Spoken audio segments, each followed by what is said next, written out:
Karibu sana ndugu mfuatiliaji wa channel yetu. Kwa jina naitwa ExcelMasterTZ. Ya leo naenda kufundisha vitu vichache kwenye Excel ambavyo ni muhimu sana. Hata kama utengeza mfumo wote ule lazima utakutana navyo hivi vitu. Naenda kufundisha jinsi ya kutafuta total, naenda kufundisha jinsi ya kutafuta average, jinsi ya kutafuta rank, jinsi ya kutafuta point na jinsi ya kutafuta division. Lakini tutaendelea na GPA na tutaendelea na vitu vingine.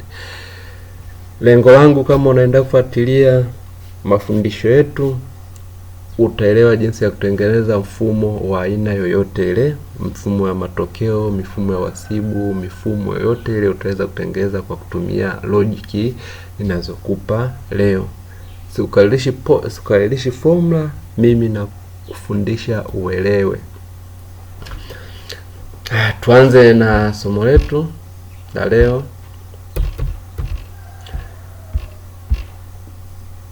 Kwanza nataka ni board hii sehemu yangu ya kufanyia kazi. Na board sehemu yangu ya kufanyia kazi, tutakuja tu utapiga hapa pembeni. Hapo tumeandikwa all border, utapiga pembeni, uta apply all border.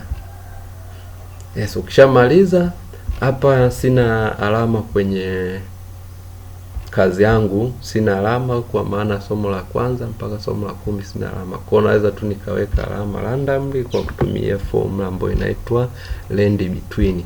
Kwa na highlight sehemu ambayo nataka alama zangu ziingie. Naandika equal sign. Naandika equal sign. Baada hapo naandika land between. Nikishaandika land between, nataka alama zingie za kulenji kutoka alama 1 mpaka 100. Kwa alama zitakuja randomly kutoka namba 1 mpaka 100. Kwa baada hapo nitapiga enter. Kwa tayari alama zangu zimeshaingia. Humu kuna alama ambayo ina range 1 mpaka 100. Just kwa baada hapo, ndugu mfuatiliaji wa channel yetu, sasa tukaangalie namna ya kutafuta sum. Sum ni kitu rahisi sana, uwezo ukashindwa ndugu mfuatiliaji wa channel yetu. Utaandika tu equal sign. Baada ya kuandika equal sign, unaandika function ambayo inaitwa sum. Ukishaandika tu sum, tayari unaipata kwenye machaguo. Kwa tayari umeshaandika sum. Unataka uandike sum ya kitu gani? Mimi nataka nitafute sum ya mwanafunzi huyu wa kwanza, Faustini 1. Na alama zake ziko kwenye seli, ziko kwenye row moja. Ziko kwenye row moja kama unavyoona ndugu fuatiliaji wa channel yetu. Ziko kwenye row moja hii hapa.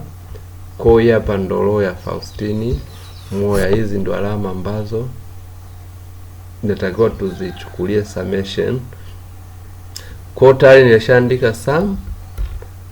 Kinachotakiwa sasa, na kuja kwenye alama ya kwanza, nina drag, napiga na left click, then nina drag alama zangu zote ambazo natakiwa nizifanyie summation. Mwisho ni L2, kuanzia C2 ambao ni hapa mpaka L2 ambao ni hapa. Baada hapo nitapiga enter. Kisha piga enter, ninakuja kudrag. Ninaweka kasa kwenye seli yangu ambayo ina formula, then pembeni mkono wangu wa kulia kwenye kona ya hiyo seli ambayo ina contain formula, nina drag kwa wanafunzi wangu wote. Kwa tayari nitakuwa nimeshamaliza kutafuta summation ya wanafunzi wangu wote. Kwa in case hata kama nikibadilisha huku marks, huku summation itakuwa ina change. Kama unavyoona itakuwa ina change. Yes, itakuwa ina change. Nakufundisha jinsi ya kutafuta average. Pia ni simple average ya alama zangu zote za masomo za masomo 10. Kwa nitaandika equal sign, then nitaandika function ya average.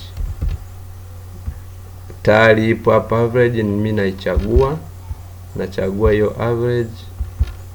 Kishachagua average ni kama tu sum tulivyofanya, kwa nakuja tuna highlight kwenye mwanafunzi wangu wa kwanza hapo, somo la kwanza mpaka somo la 10, ambao ni C2 mpaka L2. Baada hapo napiga enter.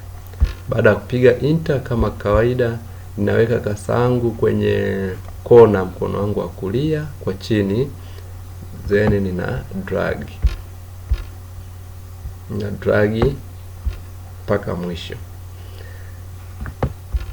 Baada hapo tunaenda kutafuta rank. Rank inaipataje, ndugu mfuatiliaji wa channel yetu? Rank utaamua wewe mwenyewe, eza uipate kutoka kwenye total au uipate kutoka kwenye average. Na kwa kawaida rank tunaitafuta kutoka kwenye average, kwa ndo sehemu sahihi ya kutafutia rank. Kwa rank naweka equal sign ili niweze kupata rank. Rank nasema sasa na rank ili nipate nafasi, nasema sasa na rank, sasa na rank. Nataka nitafute position kwa ya mwanafunzi wa kwanza, koma kwenye range ya wanafunzi hawa wote. Kwa natafuta rank ya mwanafunzi mmoja au position ya mwanafunzi mmoja kwenye range ya wanafunzi hawa wote 29. Kwa range yangu nataka nitafute na mama position ya mwanafunzi wa kwanza ambao ni N2, na maana ambayo ni mwanafunzi wa kwanza kwenye range, na maana kuanzia N2 mpaka N30. Baada hapo ninafungia ile range yangu, nafungia range yangu, kwa maana wanafunzi wote atakiwa niwe na watafutia kwenye range ya kufanana. Kwa nafungia, lakini mwanafunzi wa kwanza asifungii. Baada hapo napiga enter. Kisha piga enter na drag kama kawaida, na drag.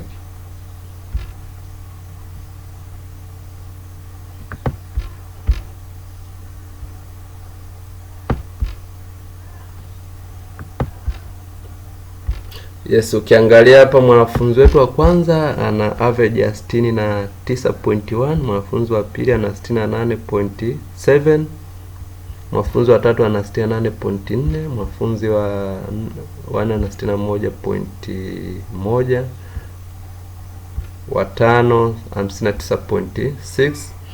Kwa ndugu mfuatiliaji wa channel yetu, ndo hivyo ambavyo unaweza kutafuta average, total pamoja na position ya mwanafunzi. Kipindi kijacho taendelea na point, division, GPA pamoja na forma nyingine nyingi. Karibuni sana ndugu mfuatiliaji wa channel yetu, ili muweze kupata masomo yote yanayostahili. Asanteni sana.